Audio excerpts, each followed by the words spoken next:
In the previous video, we discussed about that aldehydes can be oxidized even with the mild oxidizing agents like Tollens reagent, Fehling solution, etc. but ketones not. Why is this not? That is because carbon-carbon bond is to be broken for converting a ketone into the carboxylic acid or for doing the oxidation of a ketone. Now the next is that why do ketones always give carboxylic acid upon oxidation with a lesser number of carbon atom? In that also we have the same reason, that carbon-carbon bond is to be broken. So that's all we discussed in the previous video.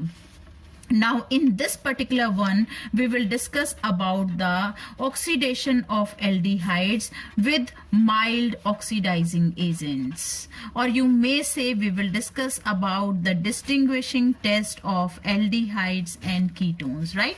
So aldehydes with mild oxidizing agents. So first we are starting with Tollens reagent. Now what is this Tollens reagent? If somebody asks you what is this Tollens reagent, we will answer it like this. This is ammonical silver nitrate solution. Ammonical silver nitrate solution is Tollens reagent. How do we prepare it in the laboratory? It can be prepared by doing reaction of the silver nitrate solution. We take silver nitrate solution, we add ammonia solution to it. Now when we add ammonia solution, we get gray precipitate because of the formation of the silver hydroxide. Now in this gray precipitate, we continue adding more ammonia solution. So this is gray precipitate, silver hydroxide. In this we are still adding ammonium hydroxide. Now by excess adding of this ammonia solution, the gray precipitate will get dissolved and we will be getting a clear solution, and that clear solution obtained is called as Tollens reagent. So this is Tollens reagent, NH4NO3.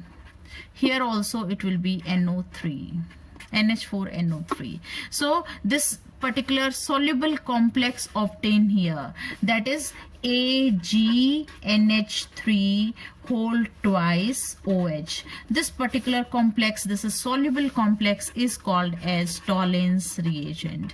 This is a mild oxidizing agent. Mild oxidizing agent. This is a mild oxidizing agent.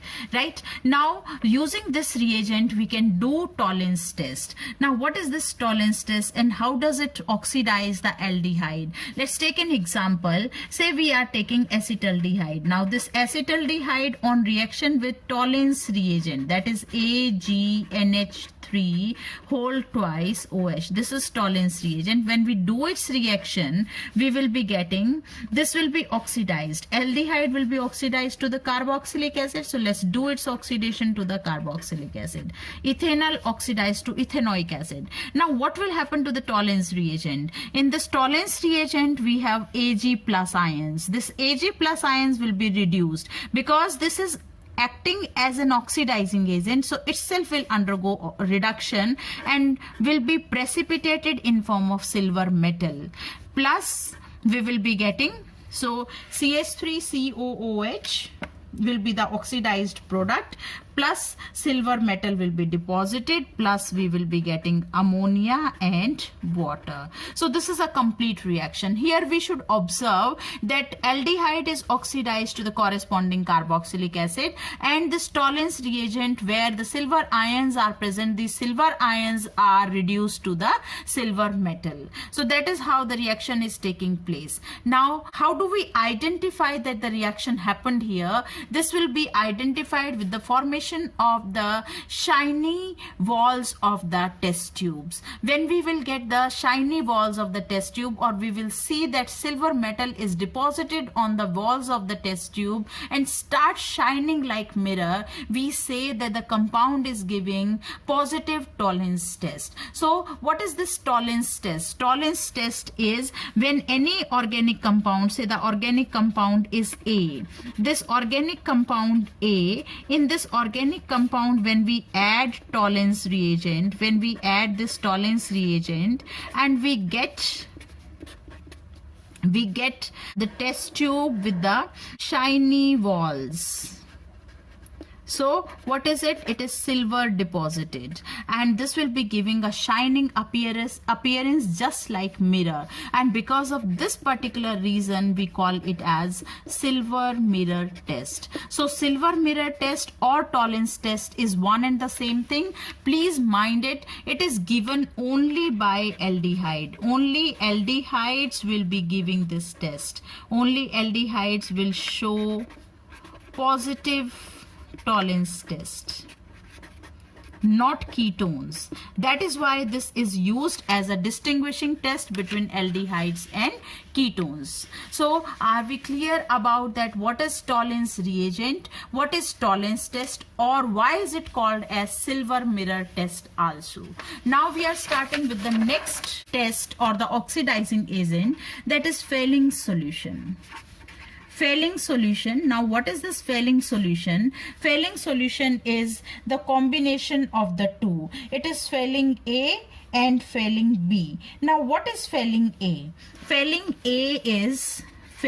A is copper sulfate solution. That is why blue in color. Now what about Fehling B? Fehling B is, that is Rochelle salt. This is Rochelle salt. What is this Rochelle salt? It is sodium potassium tartrate. Sodium potassium tartrate. Alkaline solution of it. Alkaline sodium potassium tartrate. Because of the presence of sodium and potassium salt, it will become alkaline in nature, right? So this Fehling A and Fehling B is what is making Fehling solution.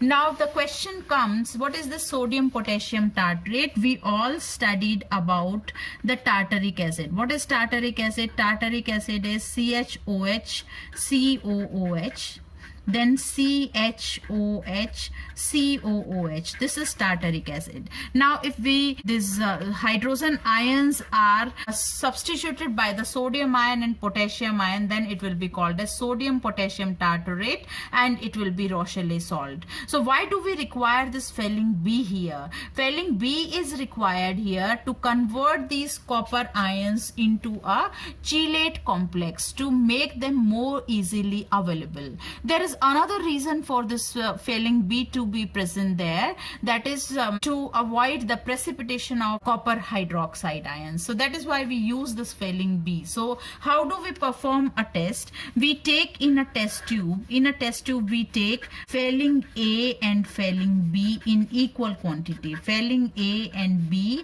in equal quantity. We have already taken the organic compound here. Now we have an organic compound already in the test tube, and we added Fehling A and Fehling B in the equal quantity, and then we heat. After heating, what will happen? The orange red precipitate will appear. The appearance of orange red precipitate indicate the given compound is an aldehyde. So what is the reaction taking place here? Say we have CH3CHO, and if we do its reaction with Cu2 plus ions, copper ions, in presence of an alkali, then it will be oxidized. It will be oxidized to the carboxylate ion, corresponding carboxylate ion, and we will be getting Cu2O. Cu2O will be forming the reddish orange precipitate plus H2O. So why the reddish orange precipitate are there? That is because of the formation of Cu2O. We should understand here that this aldehyde is oxidized to the carboxylate ion, while the Cu2 plus is reduced to Cu plus ion. Cu2 plus is reduced to Cu plus ion. So that is how it is again an example of oxidation reaction. Now this is given only by aldehydes. Aldehydes only will be showing it. Only will give positive Fehling's test. Appearance of reddish brown precipitate or reddish orange precipitate shows the given compound is aldehyde. But let me tell you, benzaldehyde is the only aldehyde. Benzaldehyde do not or does not give Fehling test. Does not show Fehling's test. That is why if we are supposed to distinguish any benzaldehyde from any other ketone, then we can't use Felling's test. We have to use this Tollens test as the distinguishing test. Now one more is there, that is Benedict's test or Benedict's solution. Now what is this Benedict's solution? Benedict's solution is the alkaline copper sulfate solution. This is CuSO4 alkaline copper sulfate solution. This alkaline copper sulfate solution will be acting as the Benedict's solution or Benedict's reagent. Now when we add this Benedict's reagent to a given organic compound, upon heating, if it turns to reddish orange, it means the given compound is an aldehyde. Ketones do not show this reaction. CH3CHO, when we do its reaction with copper ions, that is Benedict's solution alkaline copper sulfate, then it will be oxidizing the aldehyde to the corresponding carboxylic acid, and this will be reduced to this. We will be getting red precipitate here plus H2O.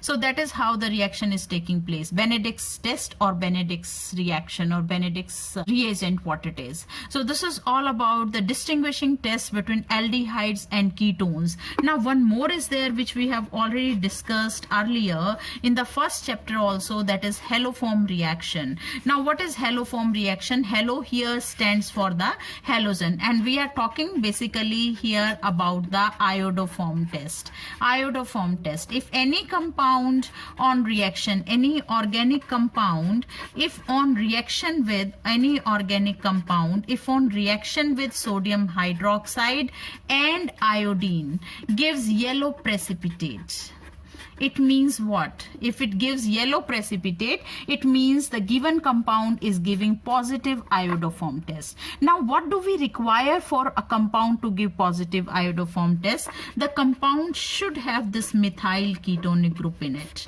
If the compound has this methyl ketonic group in it, it means it gives positive iodoform test. Now what is this? Based on this we will discuss about few examples. Like if we talk about formaldehyde, it doesn't have any methyl ketonic group, that is why it will not give iodoform test. No iodoform formation, no iodoform, right? But if we take this acetaldehyde, in case of acetaldehyde, this is a methyl ketonic group, that is why it will be giving the iodoform test positive. And how the reaction is taking place, this acetaldehyde or ethanol on reaction with sodium hydroxide and iodine, it will be oxidizing this CH3 group to CHI3, and remaining part will be oxidized to the corresponding sodium salt. So we will be getting HCOONA plus NaI plus H2O. So let me tell you that acetaldehyde or ethanol, acetaldehyde or ethanol is the only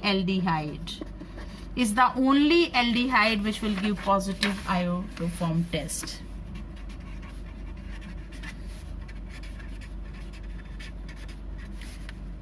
Which shows positive iodoform test.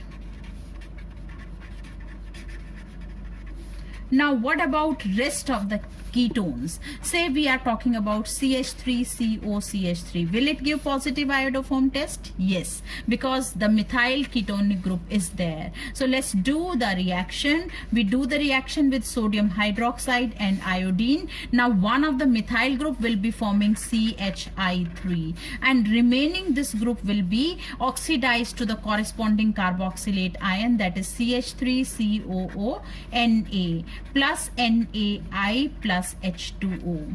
Now what if we have this ketone CH3CO, CH2, CH2, CH3? This is pentane 2-on. If we do its reaction with sodium hydroxide and iodine, then what we will get? It will be oxidized to CHI3. So let's do it is CHI3 plus the remaining part will be forming the corresponding salt of sodium, that is CH3.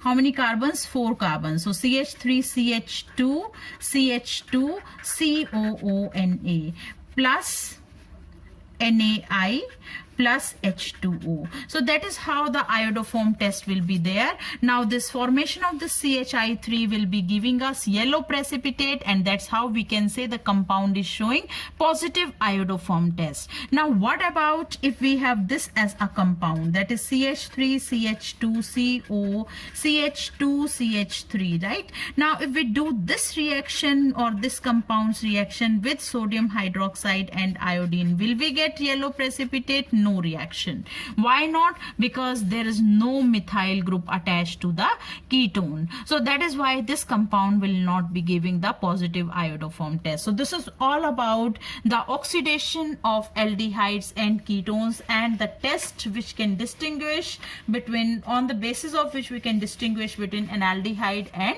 ketone. So that is all about this oxidation reaction. Thank you.